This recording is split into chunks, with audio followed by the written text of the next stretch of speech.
Alhamdulillahilladzi ahyana ba'da amatana wa ila nusyur.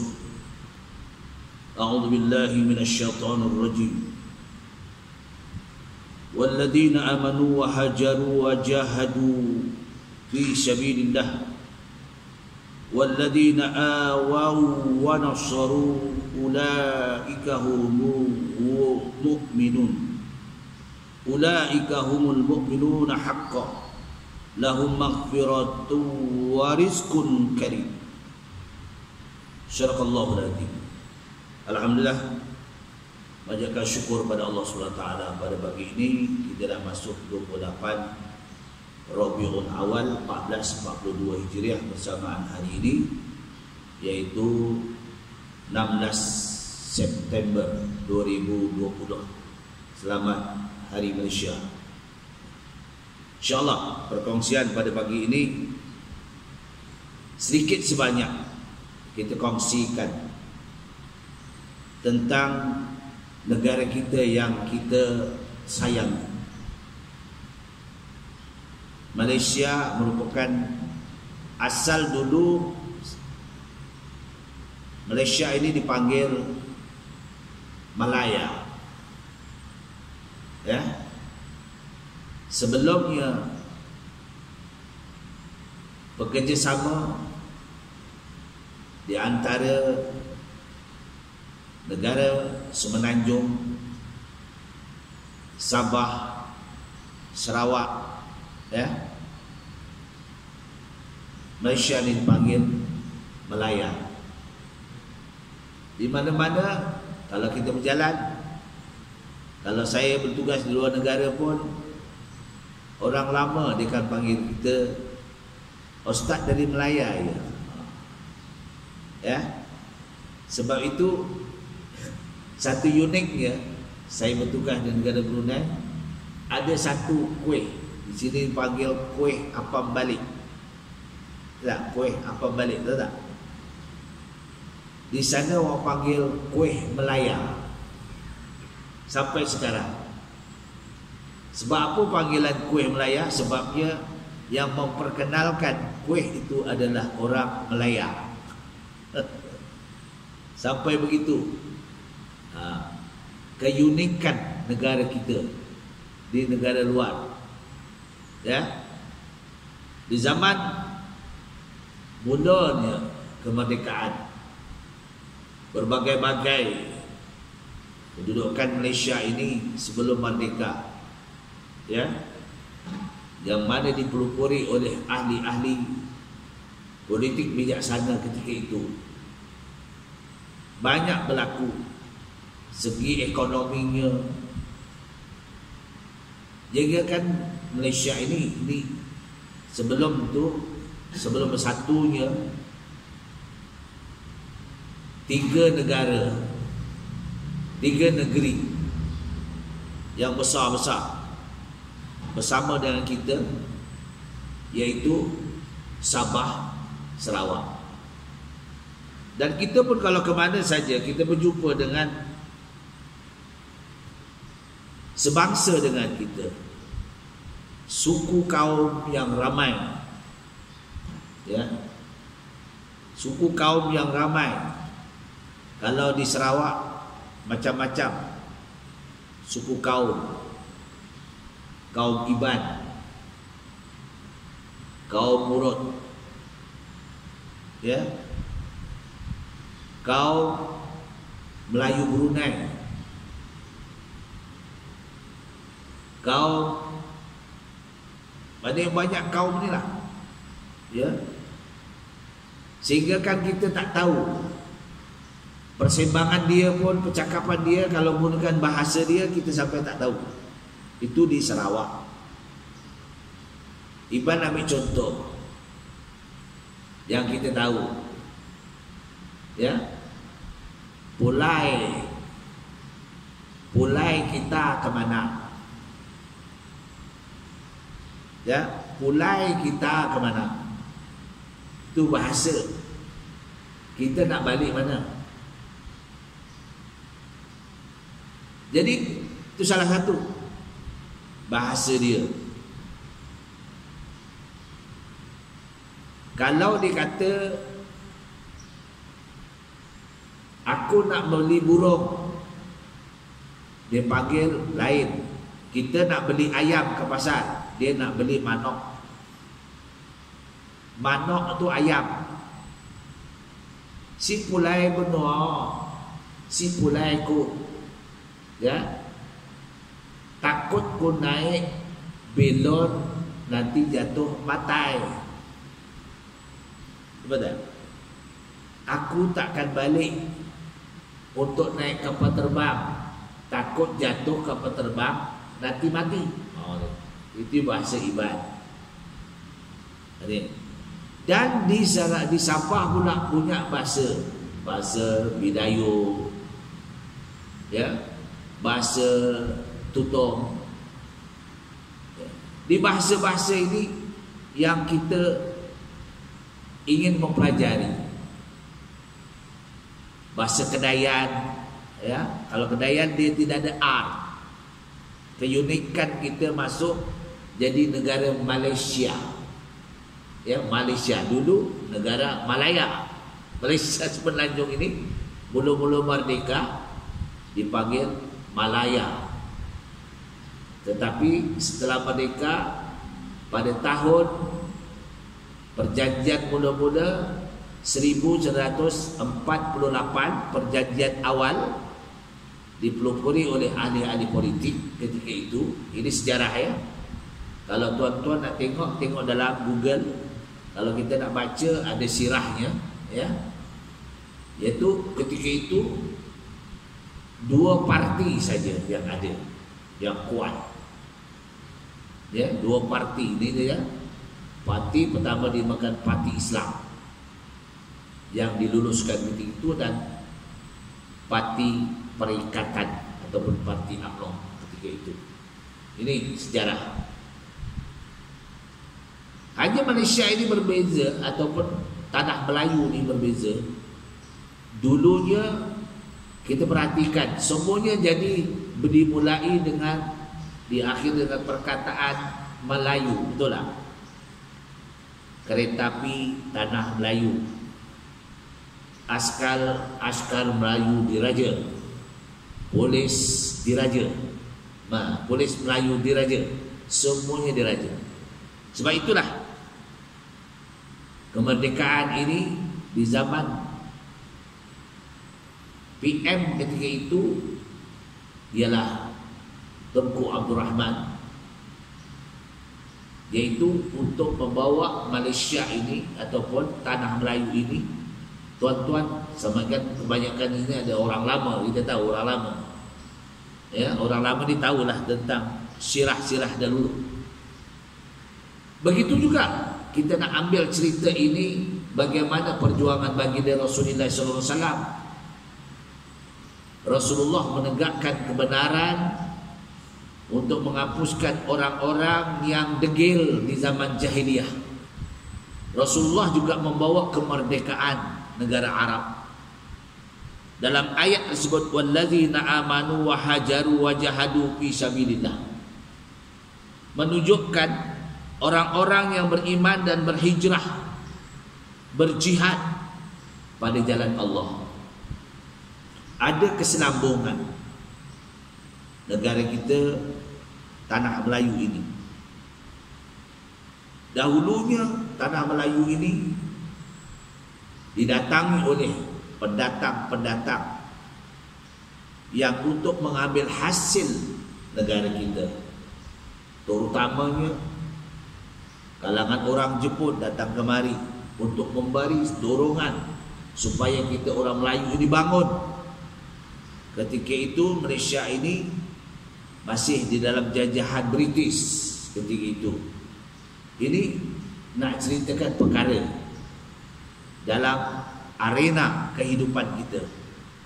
Sebab saya berasa kehidupan di zaman mulanya kemerdekaan, kerana saya lahir tahun 54. Ketika itu banyak berlaku curfew sana, curfew sini, tidak sepahaman. Bagaimana nak menangani di kalangan rakyat kita ketika itu. Ya, zaman itu zamannya inflasi yang begitu kuat. Pokok padi hasilnya setahun sekali. Setahun sekali padi. Orang yang ada tanam padi di Bendang, dia ada kepuk. Tuan-tuan tahu tak kepuk? Kepuk padi, rumah padi. Ya, dulu bukan arit, itu pakai anai. Tahu anai? Ketam, pakai tangannya. Orang pernah tak ke sawah padi? Pernah ya? Pakai ketam. Jadi pengalaman saya pakai ketam. Pakai ketam, dia letak satu semen, dia letak, kita pijak dengan kaki. Kesukaran dulu, zaman inflasi, ekonomi mereset. Banyakkan di alam kita hanya muji orang kampung tidak ada masalah. Kerana orang kampung ada tanam padi, orang kampung ada tanam pokok pisang, pokok ubi, tanam ubi, itu tak timbul masalah. Apabila mereset ekonomi ketika itu, maklumlah negara apabila dikembalikan kepada kita dalam perjanjian awal pada 1948, diserahkan kepada kita pada 1957. Lama tu baru diserah. Maknanya sebab itu timbulnya tanah estet begitu banyak di kawasan saya di bagian Datuk tu, paling banyak estet-estet yang diambil oleh pihak penjajah ketika itu. Sampai hari ini ada lagi. Ini bukan dicerita. Ya, kalau nak cerita panjang sampai ke esok tak habis. Tapi nak potong cerita. Sebab kita padukan daripada sirah Rasulullah SAW. Sebab itu kalangan orang muda dia tak faham. Kalangan orang kita yang ada sekarang ini mungkin baca sirah dia mengalami. Betapa seronoknya apabila negara kita dilepaskan, tetapi sukarnya ketika itu hanya pemimpin kita Malaysia dulu, ya, ada mempunyai satu etika yang bagus kalau dibandingkan dengan negara ketika itu pun. Indonesia juga mahukan kemerdekaan, melepaskan daripada cengkaman Belanda. Kita Malaysia ataupun tanah Melayu melepaskan daripada cengkaman British, iaitu jajahan. Tetapi setelah Malaysia tu diserahkan, kebijaksanaan orang-orang di pemimpin di Malaysia ini, bila kita baca dalam sirah sejarah, dia melupuri bagaimana mengadakan, ya, industri-industri. Sebab di Malaysia ini tidak mencari tanah jajahan yang luas. Itu dalam sejarah Al-Fatah. Kita boleh bertanya lagi dia, cikgu ada pun. Dia tidak mencari tanah jajahan yang luas sebagaimana Indonesia, tawan sana jadi jajahan. Tapi Malaysia ini mengutamakan industri. Itu yang kita sangat bersyukur. Sangat bersyukur. Kebijaksanaan pimpinan terdahulu. Maka dibinanya kilang sana, dibinanya kilang sini, ya, merata-rata kilang, ya, terutama di Sahalang, di Belah Selangor, di Negeri Sembilan, dekat dengan, ya, taman Pak saya itu kilang saja belakang. Ini industri yang datangnya orang dari luar untuk menyertai ini. Inilah ketamadunan kita di Malaysia. Pada tahun sebelum tahun 1963, perkecohan ketika itu negeri Sarawak dan Sabah yang telah dikotak-katik, dan Brunei Darussalam ketika itu dikotak-katikkan oleh Raja Bro. Jadi bila dikotak-katikkan, dipecah-pecahkan, jadi orang Melayu itu timbul semangat. Bagaimana kita nak merdeka? Sedangkan Semenanjung ketika itu sudah merdeka pada tahun 1957. Dan menghadapi ketika itu segi ekonominya macam mana, ya? Orang yang mengalami tanam padi setahun sekali. Cuba bayangkan ketika itu. Datang pula binatang yang memakan padi itu sampai hasil pun tak ada. Habis dimakan oleh binatang, apa namanya? Kita panggil kalau istilahnya berang, yang warna merah-merahan tu, dimakan sekali habis. Satu pokok tu dihirgap je, pak, habis. Bukan sedikit. Ya, dia macam Allah Rabbi. Saya menengok tu bagaimana pihak pertanian nak hadapi. Sawah padi dekat nak panen istilah. Dekat nak potong padi tu dulu kan pakai anai, pakai arit, pakai duduk. Sekarang mewah dah, pakai mesin, toke duduk bersila. Tuan tanah bersila tengok, tahu dapat hasil. Dulu tak ada. Ya. Nak tanam padi itu kena gulung rumput, letak kat tepi-tepi batas. Allah Rabbi. Ini pernah saya kecil. Ya, semua saya pernah alami keadaan begitu. Dan apa melesetnya ekonomi ketika itu, kita ramai kecuali orang yang ada simpan beras. Beras tu pun beras patah. Kita beras mewah ada sekarang. Beras wangi ada. Kita ada beras apa? Beras apa yang buat nasi biryani, berapa? Beras mati. Dulu nak dapatkan beras mati sampai mati dah, tak dapat. Jangan dia beras patah. Itu pun dah patah-patah dalam kepuk. Ini sejarah sirah. Sebab itulah kita ni sangat bersyukur hari ini. Anak-anak kita kadang-kadang tak tahu. Ya. Kalau duduk masjid, Allahu Rabbi, tidak sesergam ini. Kita nak pergi masjid Allah, masjid kayu, lantainya papan. Tak. Masjid tempat saya masih ada lagi, lantainya dah jadi tanah sekarang bagi kapet, alhamdulillah. Dan tiang-tiang masih tiang lama. Itulah orang-orang kampung membuat masjid sendiri. Tidak dapat daripada mana-mana duit dari pihak-pihak tertentu. Tak, mau fakat dah buat sendiri, tiangnya sendiri. Keunikan masjid sampai hari ini. Ya, sebab itu masjid itu dipanggil masjid rakyat. Kerana rakyat je buat. Inilah sumbangan-sumbangan kita banyak. Untuk bagaimana mengharungi kehidupan dalam kita suasana kemerdekaan.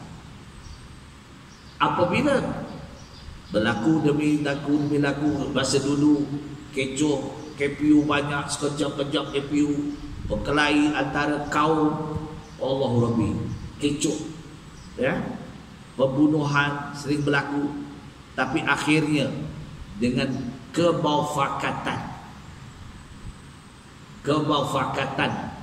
di antara kita yang dipimpin kepada orang yang bijaksana ketika itu, ya, perpaduan di antara ketika itu yaitu Parti Islam dan Perikatan.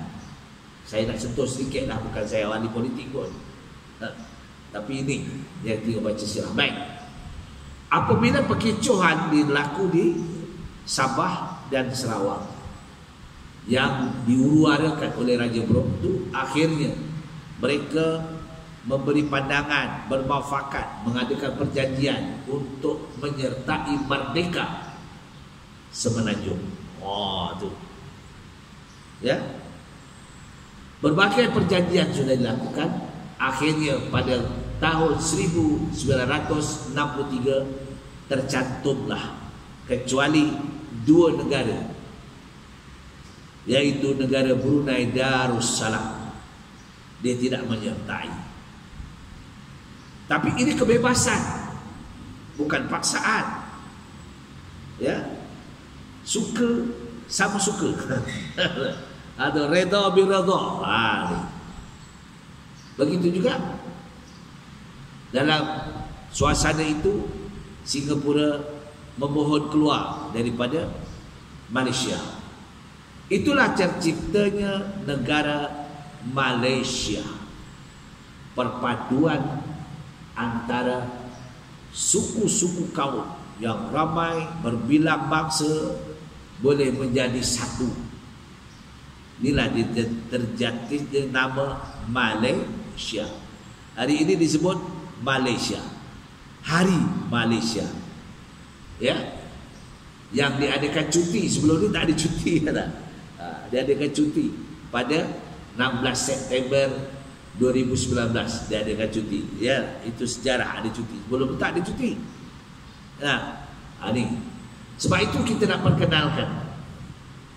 Begitu juga perjuangan baginda Rasulullah SAW untuk menyatukan umat ketika itu, sehingga kan Rasulullah sanggup berkorban, para sahabat sanggup berkorban. Ini atikah, ini kehidupan, bukan berlaku saja di negara kita, tapi berlaku di negara Timur Tengah. Tetapi kena bijaknya Rasulullah SAW, yang Allah memberi wahyu kepada dia jalan yang bagaimana untuk menyatu padukan. Ketika itu pemimpin-pemimpin jahiliyah begitu zalim. Wanita dijadikan dagangan, manusia dijadikan hamba, ditawan, pembunuhan sering berlaku. Apabila Allah SWT setelah 300 tahun Nabi Isa diangkat oleh Allah SWT, barulah Allah datangkan seorang Rasul yang bernama Muhammad. Ini diceritakan dalam Al-Quran, wa ma Muhammadun illa rasul qad khalat min qablihi rasul. Ya, siapa Muhammad? Muhammad itu adalah seorang rasul juga. Sebelum Muhammad ada rasul-rasul. Ini yang kita nak faham. Perjuangan baginda Rasulullah SAW menjadi satu ikutan. Dan mungkin pemimpin-pemimpin ketika itu ahli bijaksana dan alim-alim ulama yang ramai. Ya. Bukan diorang didiam. Orang alim ulama dulu berjuang sama. Seperti Mak Kilau. Ya. Ramai lagi lah perjuang-perjuang lama. Kerana berdasarkan perjuangan Rasulullah SAW. Umpamanya dalam peperangan Uhud, Rasulullah SAW dinyatakan dipitnah Rasulullah itu terbunuh. Sedangkan ketika itu yang terbunuh ialah Sayyidina Hamzah dan pengikut yang taat akan perintah Rasulullah SAW.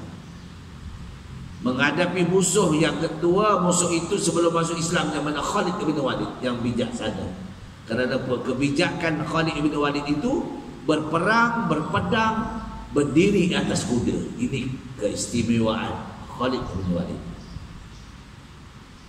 Tapi dengan izin Allah SWT, akhirnya Khalid bin Walid telah memeluk agama Islam. Begitu juga berlaku ketika kebencian orang-orang kafir musyrikin Quraisy mengasut Rasulullah duduk di Madinah ketika itu. Setelah Madinah tempat Rasulullah berhijrah kali yang pertama, kali yang kedua setelah Rasulullah pergi ke Taif tapi gagal, dibalik ke Mekah. Kemudian barulah Allah memerintahkan balik sebab kezaliman orang kafir Quraisy untuk membunuh baginda Rasulullah SAW. Maka dalam perjuangan baginda Rasulullah SAW, baginda berhijrah dengan atas perintah Allah Subhanahu wa taala. Inilah yang berlaku, menjadikan satu sirah hari ini pedoman untuk kita. Baginda Nabi Muhammad SAW berjuang menegakkan kebenaran kerana membawa agama yang benar. Inna dina indallahil Islam. Baik. Dinyatakan di sini Rasulullah menambatkan kita dengan keimanan, keyakinan, kepercayaan. Dan Rasulullah dengan diperintahkan oleh Allah SWT menambatkan kita dengan kepercayaan yang kuat melalui 5 perkara. Apa dia? Islam. Sebab itu Islam dimulakan dengan keyakinan, syahadah, pengakuan. Islam mestilah disertai, dimulai, sentiasa dilapaskan ikrar bilisan, syahadah. Apa makna syahadah? Ialah pengakuan. Setiap orang yang akan menyertai agama Islam pasti dimulakan dengan pengakuan, ikrar bilisan, wa tasdiq biqalbi, wa taf'alu bil af'al, wa taf'alu bil arkan. Ini asas. Asas yang Rasulullah bagikan kepada kita sebagai satu etika kehidupan. Sebab itu apabila kita tidak ada etika kehidupan, natijah hidup kita tidak ada kesempurnaan. Baik. Islam memandu kita kepada kebenaran. Hakikatnya, syahadah pengakuan itu adalah pengikat dalam intipati kehidupan kita beragama dengan kalimah asyhadu an la ilaha illallah wa asyhadu anna muhammadar rasulullah. Ini merupakan ikatan kita, hubungan kita dengan Allah, hubungan kita dengan manusia. Apa dia? Kalimah hablum minallah wa hablum minan nas. Ini etika kehidupan kita. Okey. Yang kedua, Islam mengajak kita supaya kita sentiasa merendah diri kepada pencipta kita dengan mendirikan, mentaati aturan-aturan Islam. Sebab itu Islam ada waktu tertentu yang dikhaskan, tidak ada pada agama lain. Apa dia? Sebagai intipati kehidupan kita, sebagai kekuatan jati diri kita, Islam memberikan satu natijah, yaitu solat. Solatlah jalannya untuk kita cenderung patuh, setia dengan peraturan yang dibawa oleh baginda Nabi Muhammad SAW. Sebab itu Nabi Allah jadikan adalah wa ma arsalnaka illa rahmatan lil alamin. Sebab itu sembahyang menjadikan satu ikatan antara kita dengan Allah, antara kita dengan ihsan, mentaati ajaran yang dibawa oleh baginda Rasulullah SAW. Dengan solat membuktikan keimanan kita, ukhuwah kita. Islam apa dia? Contoh ketika Rasulullah SAW setelah duduk di Madinah, jadi bagaimana cara untuk memanggil umat-umat Islam ini untuk berkumpul? Berlaku. Ketika itu muazzin belum ada lagi, azan di laungan belum ada lagi. Masing-masing memberi pandangan para sahabat. Ini nasionalnya Rasulullah SAW. Dia bagi peluang sahabat. Apa pandangan kamu? Kita nak panggil umat kita, orang-orang kita untuk datang berjamaah ketika di Masjid Quba. Masing-masing memberi pandangan. Begini ya Rasulullah, kita ketuk lonceng, tonteng, tonteng, tonteng. Ya, ketuk lonceng. Kata Rasulullah, tak boleh. Itu ikut kepahaman akidah Nasrani. Lepas tu beduk, bok bok bok bok bok bok. Kita nak panggil orang, guna beduk, bok bok bok bok, bung bung bung bung. Beduk kan? Rasulullah kata tak boleh. Itu kepahaman Yahudiyah. Maka seroling, macam-macam bagi pandangan. Ya, ini Rasulullah bukan kau kena ikut ni ke? Tidak. Dia bagi peluang sahabat-sahabat ini. Nasionalnya Rasulullah SAW. Jadi akhirnya pada malam itu tidak ada keputusan. Tidak ada keputusan. Maka masing-masing balik apa yang gayanya masing-masing. Para sahabat ni orang yang paling taat. Umar ibn Khattab, Abu Bakar Siddiq radhiyallahu an. Ya, Ali masa tu, Sayyidina Ali kemudian datang. Bagaimana kita nak panggil? Sebab ramai orang-orang Madinah yang telah memeluk agama Islam, muhajirin yang diketuai oleh baginda Rasulullah SAW yang datang ke Madinah disambut setia mulia oleh orang-orang Ansari, dan mereka terima Islam itu sebagai agama angkutan mereka. Jadi ramailah orang Ansar telah memeluk agama Islam. Akhirnya macam mana?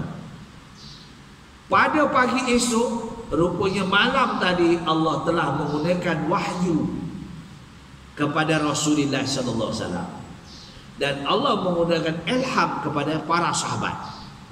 Sahabat tak boleh terima wahyu, sahabat menerima ilham.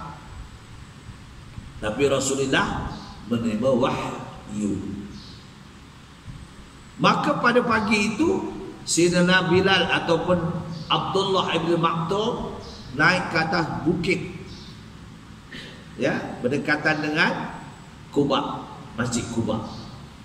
Dia naik melakukan azan pagi. Melakukan azan. Kalimahnya solat subuh lah, azan subuh. Dia berbeza dengan azan biasa. Dan tuan-tuan muslimin, kita pun dalam doa menyahut azan subuh ini berbeza dengan menyahut azan waktu lain. Tapi mereka yang tidak mempelajari, tidak pernah baca dalam kitab Bidayatul Hidayah dan kitab-kitab yang lain, mungkin dia jawab setelah azan subuh dia baca Allahumma rabb hazid da'wati tammah. Sama juga kan? Betul tak? Lepas solat subuh, kerana memanggil orang mulanya adalah solat subuh, maka doanya berbeza.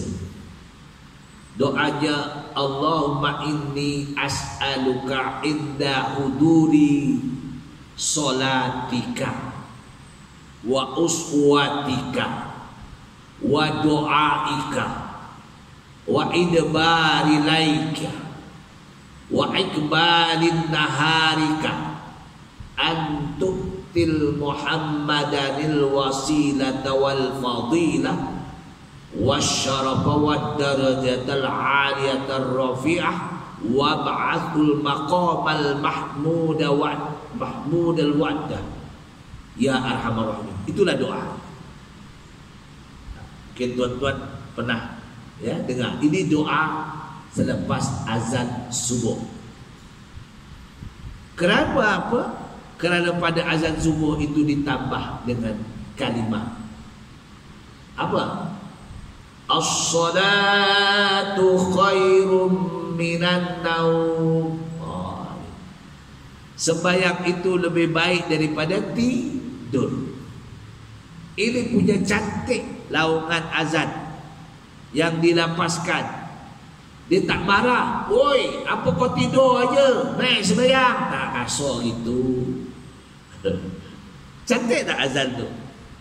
As-salatu khairum minan naum. Sembahyang itu lebih baik daripada kamu tidur. Bagi orang yang beriman, orang yang mempunyai atikah, jiwa yang mantap, ikhlas dalam ibadah, dia akan bangun. Dia akan bangun pasti. Sama ada dia datang berjamaah atau dia datang akan solat di rumah. Ini orang yang ada atikah. Macam etika kerja lah. Ya tak? Etika kerja baru-baru ni. Apa dia etika kerja? Apabila PM bagi kelonggaran cuti PKP peringkat awal, masing-masing tak faham etika kerja, dia balik kampung. Ini ya, sama berlaku ni. Maknanya tak faham etika kerja. Etikanya suruh cuti, tidak datang, tak payah pergi berjabat, tapi rehat di rumah. Tapi kebanyakan ambil kesempatan balik kampung. Bila dinyatakan tak boleh balik ke sini, dah duduk di kampung berbulan. Ini berlaku sebab tak faham etika. Etika ni satu mandat yang kita perlu faham. Ya, ini mandat. Mandat etika kerja macam mana, ya? Sebab itu nama hijrah. Hijrah ni kena faham pengertian hijrah. Jangan satu aspek tiap tahun kita dengar hijrah. Apa pengertian hijrah? Hijrah ini ada perubahan. Dalam kita hidup dalam Malaysia ini daripada negara Melayu, tanah Melayu, sampailah perpaduan silaturahmi, hijrah kepada negara Malaysia. Ni. Kerana berbilang suku kaum. Ada Cina, ada Iban, ada Kedazan, ada Murut, ada Kedayak, macam-macam. Kita pun tak tahu bahasa dia. Ya. Misalnya ambil contoh saya cakap bahasa Kedayan. Kemari kita si malu-malu kemarilah kita. Kedayan. Kalau orang Kedayan dia tahu. Bahasa tutur misalnya. Buai nakitan jio, dumbo jio, mason ni. Tak faham. Bukan bahasa kita. Lama aku tak jumpa kamu, ke mana kamu pergi? Itu bahasa tutur. Satu daerah. Bahasa Iban begitu juga. Kita tak mempelajari. Sebab tuan-tuan yang pernah duduk di Sarawak tahulah. Yang pernah duduk di Sabah tahulah. Dan orang Sabah yang duduk di sini, dia akan belajar bahasa kita. Betul tak? Kalau kita jumpa, yang paling seronok tuan-tuan, bila kita di luar atau di luar daripada Semenanjung. Umpama kita pergi Mekah aja, Mekah cukuplah. Sampai ke Mekah jumpa orang Sabah. Assalamualaikum. Kita dari mana ni? Dari Kuala Lumpur ya. Dia cakap, ya saya dari Kuala Lumpur. Alhamdulillah. Jumpa kitanya, aku ni dari Sarawak bah. Kan mesra. Orang Malaysia sama Malaysia, betul tak? Itu nama silaturahmi. Sebab itulah perpaduan ini yang timbul. Kemesraan. Tidak kira bahasa, tidak ada kira suku, tak dikira bangsa, tetapi perpaduan. Itu dinamakan Malaysia. Ya, baik. Jadi kehidupan kita selain pada rukun Islam yang 5 tadi, Pertamanya, pengakuan yang mantap dalam hati kita, syahadah, mesti dibaharui. Yang keduanya dinamakan pelakuan kita untuk menjayakan iman keyakinan kita dengan solat. Bukan senang. Nak menjaga solat ni susah, tuan-tuan. Sebab itu Allah menyatakan, minhumul mu'minuna wa aksaruhumul fasikun. Sedih bila dengar ayat ini. Minhumul mu'minuna wa aksaruhumul fasikun. Ramai orang mengaku dirinya beriman pada Allah, sementara itu juga dia menjadi orang yang fasik. Apa ayat ini? Ayat ini dia mengaku dirinya beriman, taat pada Allah, tapi di sebalik itu dia meninggalkan rukun Islam. Sembahyang tidak, puasa tidak, zakat tidak, Allahu Rabbi. Dia tidak layak sebagai orang yang beriman. Sebab itu dalam firman Allah, minhumul mu'minuna wa aksaruhumul fasikun. Ramai di kalangan orang yang beriman kepada kami, tetapi di sebalik itu dia meninggalkan tanggungjawab sebagai orang Islam. Sembahyangnya tidak dibuat, puasanya tak dibuat, zakat tak dikeluarkan. Fasiklah. Fasik ini ialah pelakuan rukun Islam tidak terlaksana. Beza dengan murtad. Murtad itu keluar Islam, langsung tak diterima. Beza dengan munafik. Munafik ini perkara yang dilakukan antara manusia dengan Allah. Contoh, kita berjanji, mungkir janji. Janji nak bayar hutang, tak bayar. Munafik, tipu. Ya. Janji palsu, itu munafik. Berbeza. Ada 3 kaedah murtad wal uzbillah.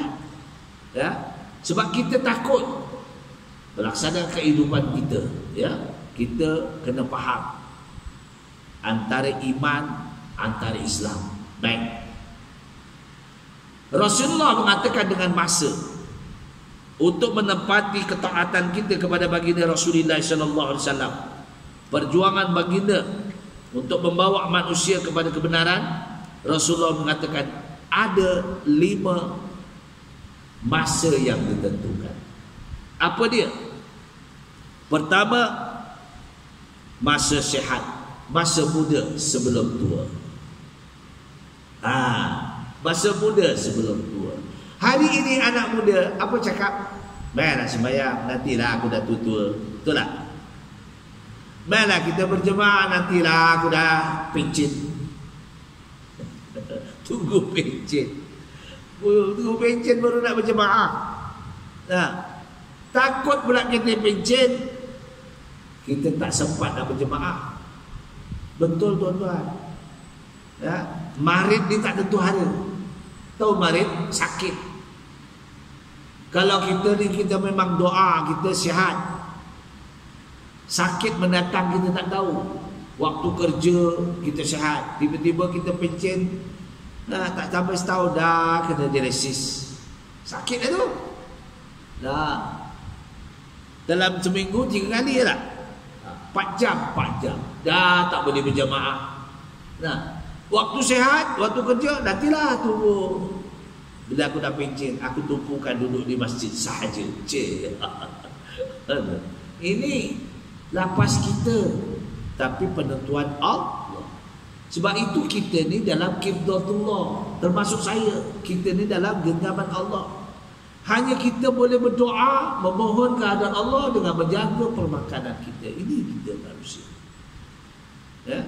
Bagaimana kita doa yang dinyatakan dalam surah Ad-Dukhan, salah contoh. Yang dinyatakan dalam surah Asy-Syu'ara, kita contoh. Kita minta pada Allah, wa idza maridtu fahuwa yashfin.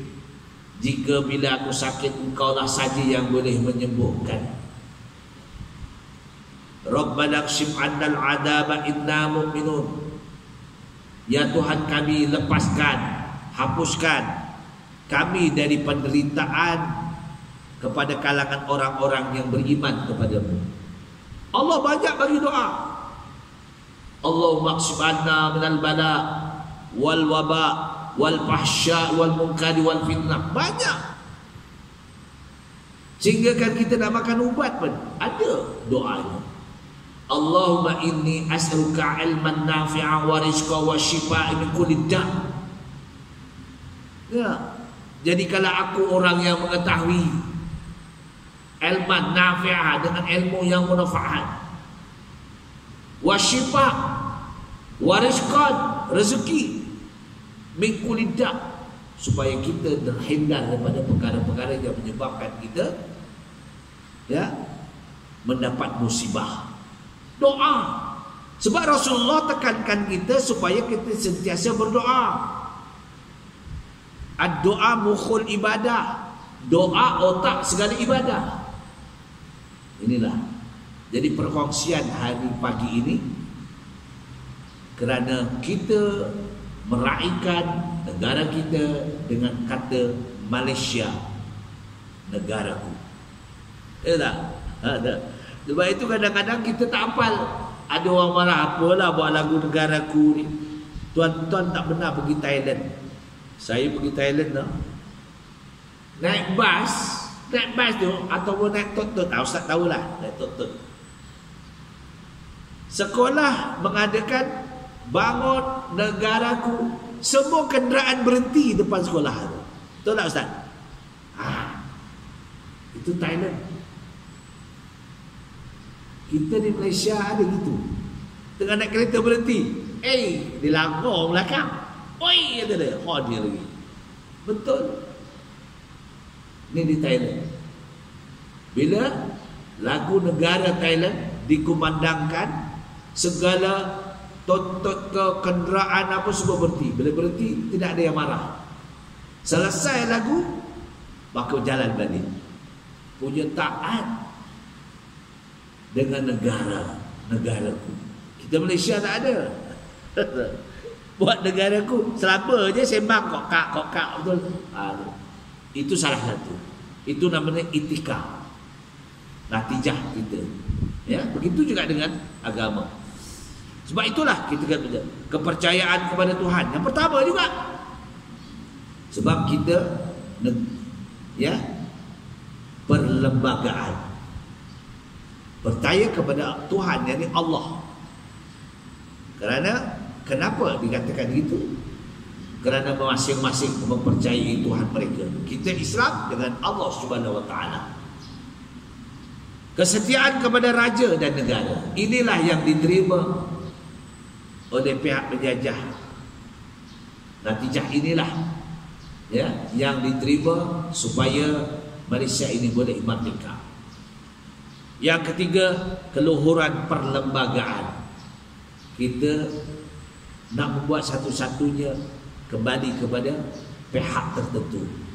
Yang keempatnya, kedaulatan undang-undang. Kita termaktub dalam kedaulatan undang-undang negara. Yang kelimanya, kesopanan dan kesusilaan. Kita di Malaysia, kita menghormati, saling etika kita, saling kerjasama. Ini sesuai dengan firman Allah, fa'atahumullahu sawabad dunya wa husna sawabil akhirah wallahu yuhibbul muhsinin. Banyakkanlah membuat kebajikan hidup di dunia ini kerana untuk akhirat mudah-mudahan Allah yang sangat suka kepada orang yang buat kebaikan. Jadi setakat itu perkongsian kuliah subuh pada hari ini dalam kita menyatukan kerjasama, dalam kita maufakat. Baik maufakat dalam suasana dalam masjid, suasana dalam masyarakat, jiran tetangga. Ini adalah penting untuk kita saling hormat, menghormati. Tak kira kita duduk kampung dulu, jiran saya Cina, betul. Saya masa kecil-kecil main kera, tahu tak? Cina tu bela kera. Bela kera, saya main kera lah budak kecil lagi. Azan masjid, Mat, kata uncle tu, Mat pergi masjid sembahyang Mat. Cina tegur saya budak lagi tu. Mat pergi masjid, Mat sembahyang Mat. Apa main kera ni?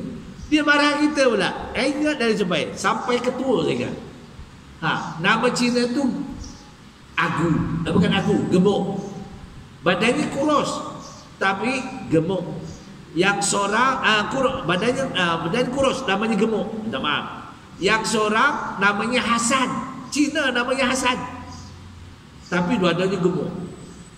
Di kampung saya, kampung itu namanya Sungai Tiang, darat. Kampung penduduknya semua Jawa. Cina pun cakap Jawa. Ni macam di Kelantan lah tak? Ya, Kelantan. Cina cakap Kelantan. Ini ukhuwah. Tak kisah apa saja bangsa. Jangan kita meleceh. Jangan kita, Islam tidak suruh itu. Sebab itu kita pegang wa'tasimu bihablillahi jami'a wa la tafarraqu wazkuru ni'matallahi 'alaikum. Ini berlaku di zaman dulu. Orang-orang jahiliyah begitu sombong, terhinanya Islam. Tetapi apabila Islam bersatu, akhirnya semua muafakat, kerjasama.